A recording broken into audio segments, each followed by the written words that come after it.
Good morning, everybody. Today we'll talk on water hardness and softening.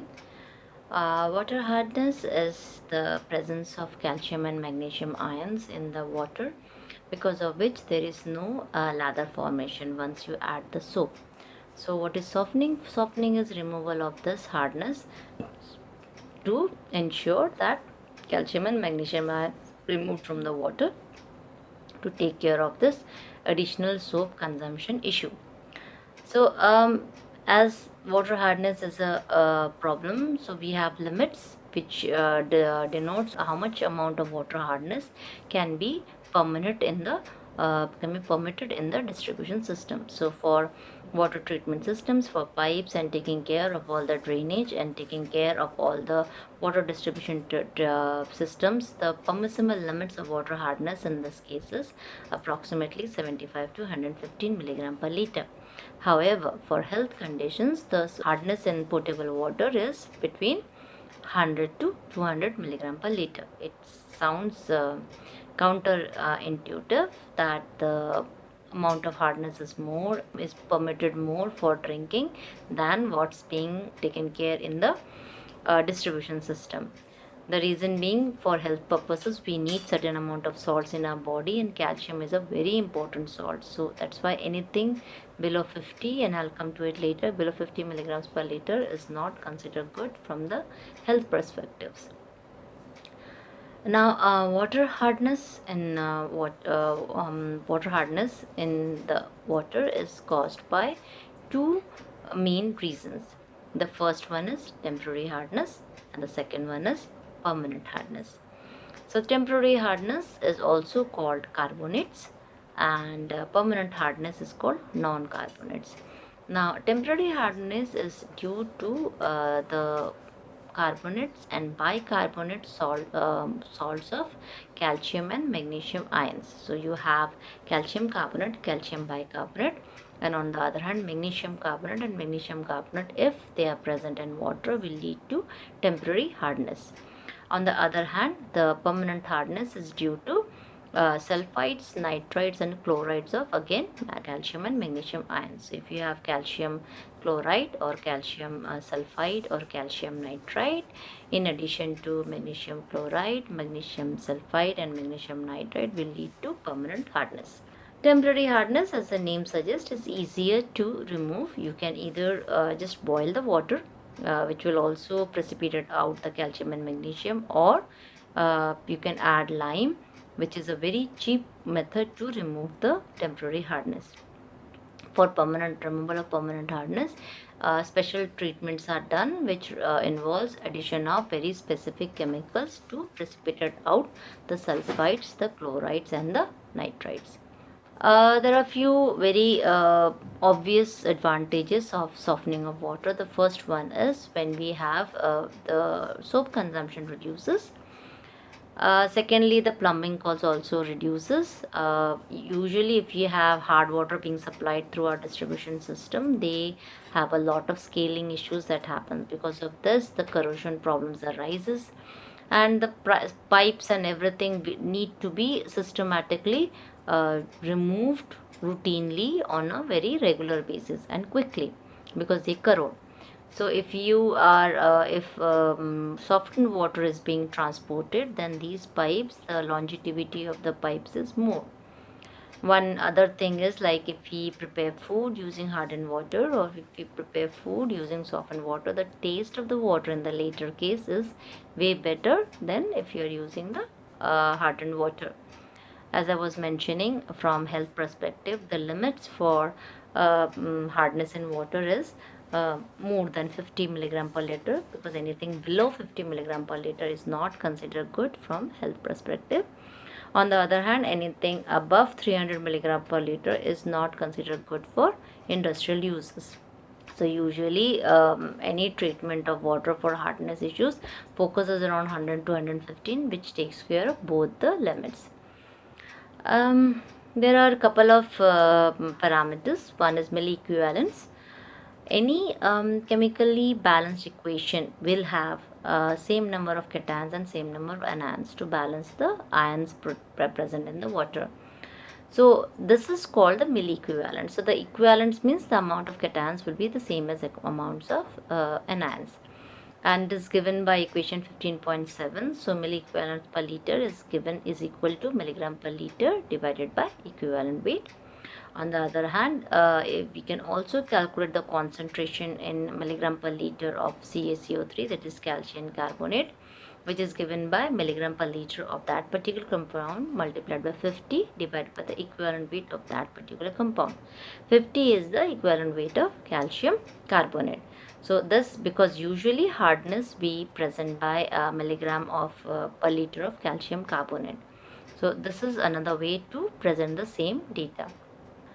Table 15.1 is an example that we can work out.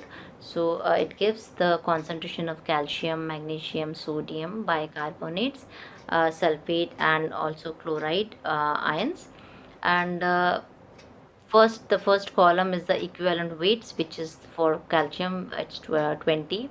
And then using column 1 and column 2, we calculate column 3. The numbers in column 3. Similarly, using column 1 and column 2, we calculate the numbers that are given in column 4. This is dependent on, this is calculating using equation 15.7 and 15.8, which we just showed in the earlier slide. So you just go across and we can calculate these numbers. Now another parameter other than hardness is also the alkalinity of water. The alkalinity is a measure of water's ability to neutralize acidity, meaning if any acid is coming in to the water, how much the water itself can neutralize uh, the incoming acidity without really going in the low pH ranges. So this is also a measure of level of bicarbonates and carbonates and hydroxide in water. Basically, bicarbonates, carbonates, and hydroxide in water, if they are present in any particular amount, will be reacting with the acid that is coming in to ensure that the pH of the water after the acid addition is not lowered substantially. So how much that can be done depends on how much these three components are there in the water. So alkalinity is a measure of only these three, whereas hardness is a measure of the total concentration of calcium, magnesium present in the water, which involves temporary hardness and permanent hardness, but alkalinity only involves the carbonate, bicarbonate, hydroxide in the water. So that's the difference between the two. Both of them are represented as ppm of calcium carbonate. So we just calculated in the earlier thing. So it is given in ppm of calcium carbonate, or because this is aqueous medium, you can also represent it by milligrams per liter of calcium carbonate. Now we come to the removal of hardness. There are two main methods of removal of hardness. The first one is the chemical precipitation, and the second one is the ion exchange. I mentioned removal of temporary hardness that we can remove using lime. It's the same process. So we either use lime or we use soda ash. So lime is calcium hydroxide, soda ash is calcium carbonate. So lime is used for temporary hardness, whereas soda ash is used for the non-carbonate hardness, that is the permanent hardness. In this case, in either of the cases, the salts of calcium and magnesium, they form a precipitate, which is the insoluble form, and they are finally precipitated out and filtered out from the water to give a purer, cleaner water. Ion exchange is done with zeolites, which are aluminosilicate compounds, and they have sodium ions attached to it. So when the water bearing calcium and magnesium are passed through the body of zeolite, the calcium and ions of the from water is exchanged with the sodium from the zeolite, which involves that the water becomes softer, basically because the calcium and magnesium ions have been removed. The chemical precipitation, which is the first form of removal of hardness, is by, as I mentioned, calcium hydroxide and soda ash. It should be noted that calcium hardness is predominantly in water. So if we treat calcium hardness, then mostly the treatment conditions will be met. Soda ash, as I said, is required to remove the non-carbonate hardness.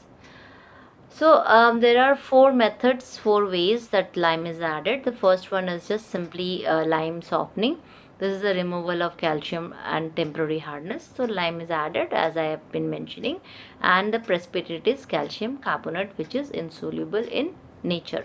So the PPT, or the precipitate out, is calcium bicarbonate, is added to calcium hydroxide, which is the lime. We get calcium carbonate, which is the insoluble form of calcium and water. So this insoluble calcium carbonate is then precipitated out, it's filtered out once it forms. Second way of adding lime is along with soda ash. Soda ash is sodium carbonate. So soda ash is added to remove all calcium non-carbonate hardness. So if you look at these equations, so if it's calcium sulfate, calcium chloride, if you add sodium carbonate, in the first case we form calcium carbonate, which is again the insoluble form as I just mentioned earlier, and we get sodium sulfate. In the second case, it forms calcium carbonate, again is formed, and we get sodium chloride. In both the cases, the calcium carbonate is the insoluble form, which is the precipitated that is formed, and which they are then filtered out. The third one is called excess lime softening. Now in this case, as the name suggests, lime is added in excess. So temporary, in this case, the temporary magnesium hardness is also removed. So when I say excess, it means that the whatever amount of lime is required for removal of calcium, in in addition to that, lime is added, which also takes care of the magnesium hardness. So if the pH is raised to 11, a good disinfectant is also produced. So in this case, carbonation is required to remove excess lime and reduce the pH. However, as we all know, that the limits of water is around 6.5 to 8.5. So in this case, because the pH raised is still 11, so we need to reduce the pH before the water can be uh, released. So if we look at the equations, we have magnesium bicarbonate is reacting with lime to give you calcium carbonate and magnesium carbonate, both of which are insoluble by nature. And then the magnesium carbonate is again adding with calcium hydroxide to give magnesium hydroxide and again calcium carbonate, which are both insoluble in nature. Finally, the other one, the fourth way of chemical precipitation of removal of hardness is by excess lime soda softening. In this case, again you add soda and you add calcium hydroxide, which is lime, and soda ash is sodium carbonate. Both of them are added in excess quantity to remove also magnesium hardness. So the first one, which is the lime softening, will only remove calcium hardness, temporary one. The second one, soda ash, is taken care to remove the calcium hardness, but the permanent one. The third one is the excess lime process will remove both calcium and magnesium temporary hardness, and the excess lime soda process will remove the permanent hardness along with the magnesium hardness also. So it removes all forms of magnesium hardness, and it also removes all forms of permanent hardness. Next, we have, once all of this removal is done, a huge amount of sludge is produced. So to take care of this sludge, sometimes what happens is the carbonate sludge is calcined and also slaked with water to recover the lime that has been used, and this lime can again be used for chemical precipitation, but it is not always done, but sometimes if it's required, it can be done. So there are lots of advantages of the lime soda process. So as it's mentioned earlier, it is used for softening of water for industrial use. So like when you have huge amount of water that you need to have softening process undergoing, then you use lime. So when lime is added, the sludge is produced, the water is coagulated, clarified and filtered by rapid gravity filters. So this is only because when you have huge amount of water to be treated. Secondly, lime can also be added as hydrated lime, which is a dry powder. So the advantages are, when you are using lime soda process, what happens is you can dispose the wet sludge directly in any water body, nearby water body. There is no issue. Like, as long as you maintain the pH between 6.5 to 8.5, you can dispose the water directly in a water body because it is safe enough. Second, if you want to if you want to, you can also dry the sludge in open lagoons, and this sludge can then be mechanically dried and can be used as a fertilizer. That's also can be done. As I mentioned earlier, the recalcined sludge can also be reused for softening process again. Then we come to the second method of water softening, which is the ion exchange process. In this, the zeolites or the ion exchange resins are used for removal of hardness. So the zeolites are the aluminosilicates that are there, and the green sands they are made from sulfonated coals and condensation polymers. They are long chain polymers which has sodium at the end of the polymer. So this sodium is exchanged with calcium once it passes through the calcium ions passes through the bed.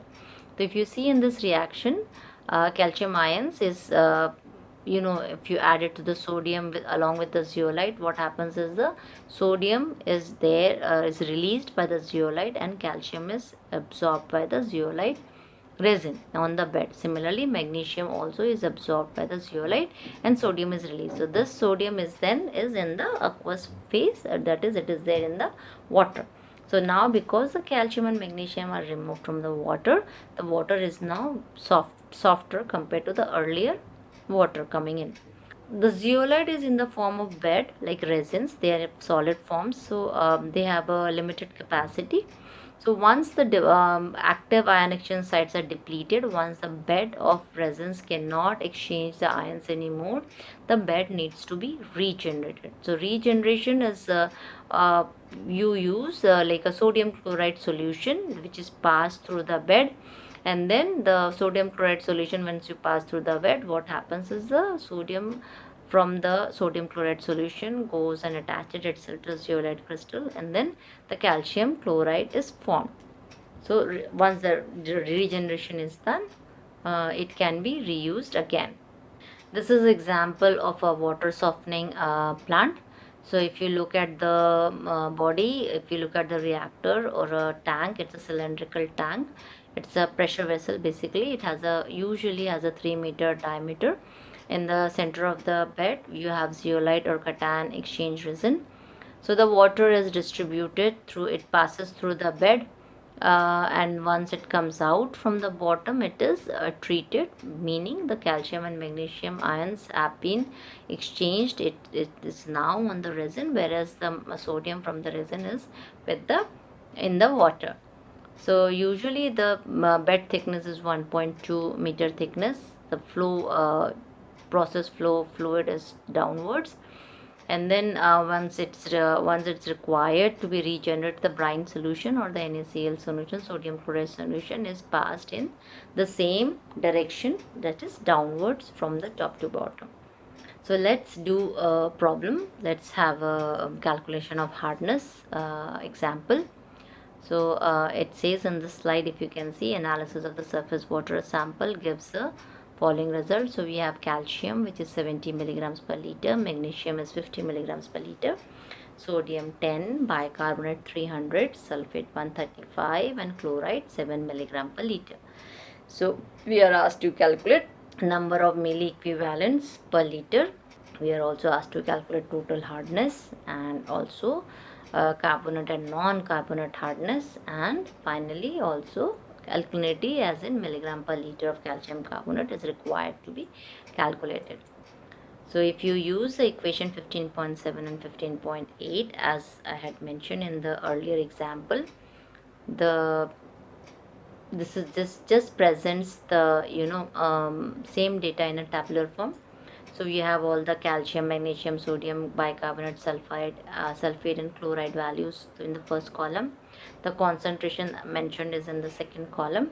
Equivalent weights of the same are given in the third column. So milli equivalent per liter is calculated using equation 15.7. So you can calculate any of these numbers and you will get this. And similarly, equation 15.8 will use the values of column 1 and 2 to give you the values in column 4. Alright. So then the next thing is alkalinity. Alkalinity, as I mentioned, is basically because of the bicarbonate hydroxides that are present in the water. So if you go back to the earlier table, the bicarbonate alkalinity, the bicarbonate values that has been calculated is approximately 245.9 milligram per liter as CuCO3. So that's the alkalinity of the solution. Now total hardness is due to the calcium and magnesium that is present. So we add up the values of calcium and magnesium ions, and then it comes out to be 175, which when added to 204.9 will give you 379.9 milligram per liter as CuCO3.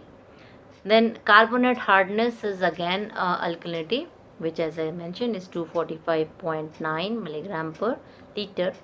The non-carbonate hardness is total hardness minus carbonate hardness. So we already calculated the total hardness, which is 379.9. So we subtract 245.9, which is the carbonate hardness, from this to give you non-carbonate hardness as 134 milligram per liter. Please remember, non-carbonate hardness is due to sulfides, nitrites and chlorides of calcium and magnesium ions, whereas carbonate hardness is due to carbonate and bicarbonates of calcium and magnesium ions. That's all I have for today.